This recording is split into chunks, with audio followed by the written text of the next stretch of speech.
বাড়ির বড়দেরকে নিয়ে তো ডিনার করতে গেছিলাম, সেই ভিডিও তোমাদের সঙ্গে শেয়ার করেছি। আজকে পালা আমাদের বাড়ির খুদে সদস্যদের।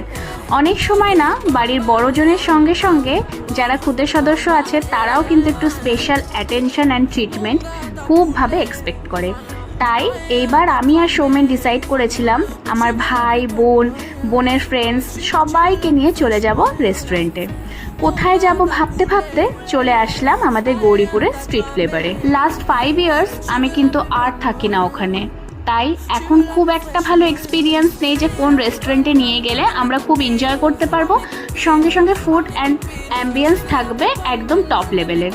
ওদেরকেও জিজ্ঞেস করেছিলাম, কিন্তু ওরা এতটাই লাজুক যে আমাকে মুখ ফুটে কোনো সাজেশনই দিতে পারেনি। তাই ওদেরকে বেশি অকওয়ার্ড ফিল না করিয়ে আমি আর সৌমেন দুজনে মিলে রিসার্চ করে বের করেছিলাম এই রেস্টুরেন্টটা। ফুড আর অ্যাম্বিয়েন্স নিয়ে কোনো কথা হবে না। জানো তো, এই সো কল্ড জেনজি জেনারেশনটা একটু হয়তো অকওয়ার্ড, মুখের উপরে এরা খুব ইজিলি পয়েন্ট ব্ল্যাক সত্যি কথাও বলে দিতে পারে, কিন্তু এদের মনটা একেবারেই নরম। যেই কথাগুলো আমরা বলতে পারি না মুখ ফুটে, সেই কথাগুলো এরা খুব ইজিলি সুন্দরভাবে কিন্তু বুঝিয়ে বলে দিতে পারে।